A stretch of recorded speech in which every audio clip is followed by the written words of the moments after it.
o ano do São Paulo, e dá para falar já do ano, né? Porque as coisas já estão bem definidas da temporada do São Paulo. No Brasileiro pode terminar uma posição para cima, para baixo, mas não vai mudar muita coisa.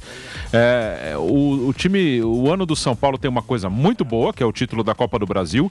E claro, você tem que entender as circunstâncias dos times, né? O São Paulo é um time que estava buscando um grande título. Há muito tempo não conquistava e conquistou. Excelente, ótimo. O São Paulo precisava de uma conquista de mais peso, de peso nacional, como é a Copa do Brasil. O São Paulo nunca havia conquistado a Copa do Brasil. Foi uma grande conquista, passou por Palmeiras, Corinthians, Flamengo. Excelente, a torcida vai lembrar, ficou feliz, isso é importante. Aí tem outras questões, né? O São Paulo, nessa gestão do Casares, ele priorizou as competições de tiro curto, por essa necessidade de ganhar títulos. Ganhou um Paulista, ganhou uma Copa do Brasil. Entendo essa opção, pela ausência de títulos do São Paulo. Chegou, além dos títulos que ganhou, chegou em outra final de Paulista e perdeu pro Palmeiras, chegou numa final do Sul-Americana e perdeu pro Del Valle, chegou na semifinal da Copa do Brasil ano passado e perdeu pro Flamengo. Então eu entendo essa opção. Mas eu acho que até por já ter conquistado a Copa do Brasil, eu acho que o ano que vem é um ano que o São Paulo tem que olhar para o Campeonato Brasileiro com mais carinho. Os 3 anos de Campeonato Brasileiro, os últimos 3, 21, 22 e 23, o São Paulo fez campanhas bem ruins. E esse ano tem essa coisa de não vencer fora de casa. No passado também foi mal fora, mas ganhou. Poucos jogos, mas ganhou.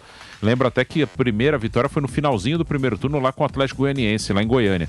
Então, o Brasileiro, ano que vem, o São Paulo deve tratar com mais carinho. E para isso, claro, vai contar com os garotos, vai qualificar o elenco. Não tem tanto dinheiro para investir, mas dá para fazer coisa melhor. Eu colocaria, ano que vem tem Libertadores, claro que você vai tentar jogar o máximo ali na Libertadores, um mata-mata, você pode avançar. O próprio Fluminense foi campeão antes de começar, não era o principal favorito, então no mata-mata sempre é possível. O São Paulo tem que jogar muito forte a Libertadores, mas entre o Brasileiro e a Copa do Brasil no ano que vem, eu colocaria o Brasileiro à frente.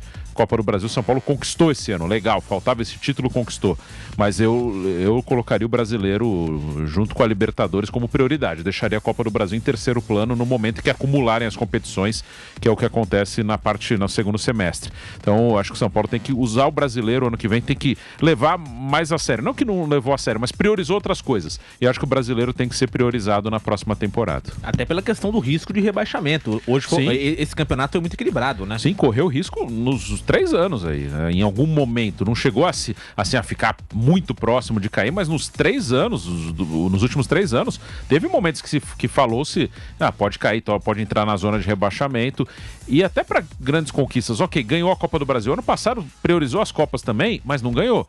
Foi vice de uma e semifinalista da outra. Esse ano, na Sul-Americana, caiu nas quartas. Nos pênaltis para a LDU. Na Copa do Brasil, conseguiu o título. Mas você fica sempre no risco. O mata-mata, ele tem o risco o tempo inteiro. Ele é decidido, às vezes, por uma bola, por um detalhe. E não dá para ficar todo ano no risco. Uma bola ao meu favor, eu sou campeão. Uma bola que vai contra a minha equipe, eu vou perder. Não dá para jogar sempre nesse risco. Então, acho que agora, depois de uma grande conquista, como eu falei, entendo a prioridade, pela necessidade de ganhar. A prioridade foi, temos que ganhar alguma coisa. Beleza, ganhou. Eu acho que dá para pensar em ter um ano com mais regularidade. E o campeonato de regularidade é o Brasileiro. Claro, Libertadores tem que jogar para valer, óbvio. Mas entre Brasileiro e Copa do Brasil, eu acho que o Brasileiro tem que ser levado com mais cuidado ano que vem. São Paulo, nesta temporada, como o Bruno citou, não venceu fora de casa no Campeonato Brasileiro.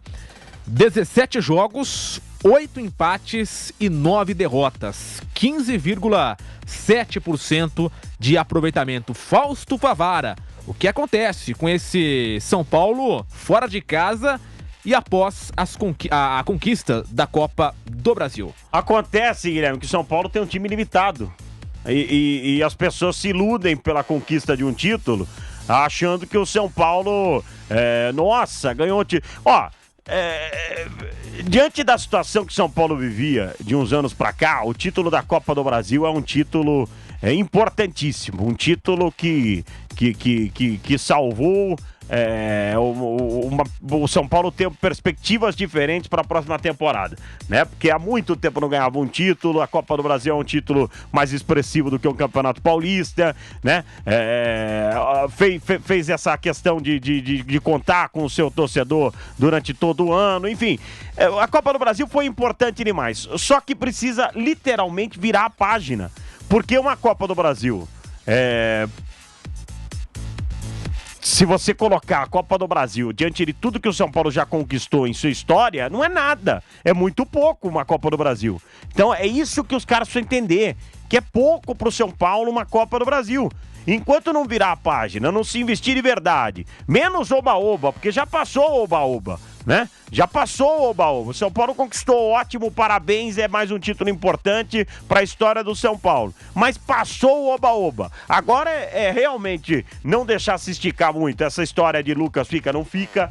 Isso só prejudica. Essa história, o Lucas fica, não fica. O Lucas só fica se montar um time forte pro ano que vem. Sabe o que acontece? Vai criando um desgaste desnecessário por uma temporada tão importante pro São Paulo, que é a temporada de 2024, onde tem Libertadores, Copa do Brasil, tem Sul-Americana se cair, depois tem Campeonato Brasileiro, tem Campeonato Paulista, tem muitos campeonatos aí pro São Paulo brigar. Então, eu acho o seguinte, vira a página de vez, resolve as coisas que precisam resolver de uma maneira mais dinâmica, né? Mais imediata. Não fica esticando o chiclete pro final do ano, pro começo do ano.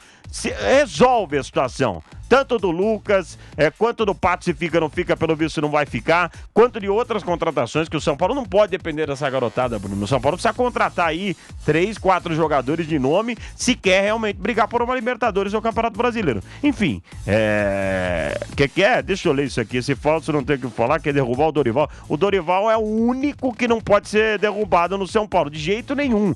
É só ouvir até o final, Fernando. O Dorival não pode ser o Dorival não pode ser demitido. O Dorival fez um trabalho espetacular com um time mediano, que é o time do São Paulo. Por isso que eu me preocupo tanto do São Paulo ficar nesse oba-oba por muito tempo. Chega de oba-oba, agora é pensar e cravar situações positivas pro ano que vem. O Fausto nem citou o Dorival e eu concordo com o Fausto. O Dorival, nesse cenário, é o menos culpado, digamos assim.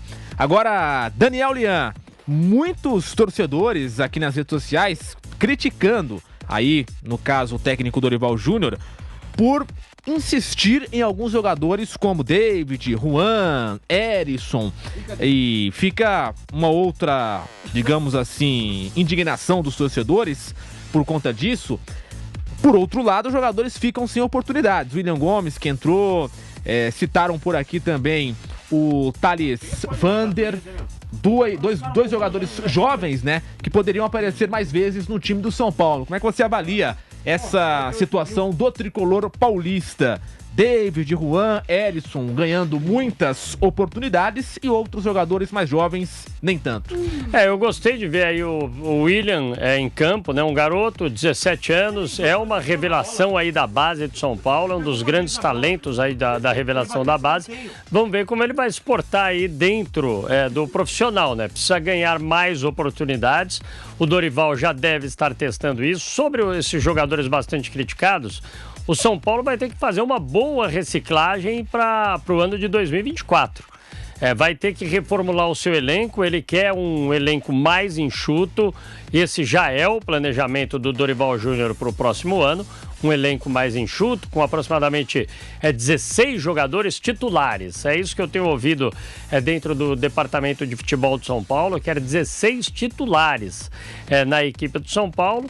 Ou seja, aquele revezamento de jogadores que possam suprir a falta de algum titular. Mas aquela questão, né? O Thales Vander está tendo novas alternativas também. Agora, tem jogadores criticados, né? O próprio Gabriel Neves, que hoje foi expulso, é um jogador que para muitos torcedores não deve continuar na temporada de 2024. Só que ele já renovou o contrato, então não adianta, vai continuar. Só te interrompendo, Daniel. Já foi. Então, mas a torcida do São Paulo tem que parar com essa mania de Luciano. Ô, Bruno, o Luciano não é um grande jogador, gente. É lógico que é carência de jogadores, mas enquanto ficar nessa de um jogador como o Luciano se tornar um ídolo em alguns jogos do São Paulo... Camisa 10, né? Então, mas isso aí é preocupante, porque enquanto não mudar a mentalidade que o Luciano foi legal, bacana, serviu o São Paulo, só que o São Paulo precisa de algo melhor do que o Luciano. Ou eu tô errado, Lian? Não, porque tá certo. Eu em todo jogo de São Paulo eu ouvia lá, Luciano, como se fosse o Careca entrando. É um jogador bem esforçado, Luciano, mas é um jogador ali da média, né? Não é um super jogador. É que a torcida, como ele é muito um jogador que realmente ele se entrega em campo, é muito aguerrido, mas também às vezes ele chega a ser até irresponsável, digamos assim, porque ele leva muito cartão amarelo, aí acaba desfalcando o time, enfim, ele tem que colocar um pouco mais a cabeça no lugar, o Luciano, mas é um jogador que às vezes faz a diferença, ele é aguerrido e aí faz gols, mas não é um jogador muito acima da média, enfim, que é aquele jogador diferenciado que vai decidir tudo. O São Paulo para o ano de 2024 vai ter que colocar aí o Rames Rodrigues em forma física boa. Tá certo que mesmo colocando o Rames em forma física boa, ele não tem mais aquele pique como era no tempo de garoto. Então o Rames Rodrigues é um jogador que também vai ter que se adequar. Agora, em relação ao Lucas Moura, esse é um jogador que São Paulo está trabalhando realmente com afinco para sua renovação de contrato. E está encaminhada, mas ainda depende de alguns fatores, depende de janela, enfim. Mas é um jogador importantíssimo, um jogador que joga na vertical. E esse é importante também para o grupo, viu? Até para os próprios garotos da base no convívio, o Lucas Moura é muito importante.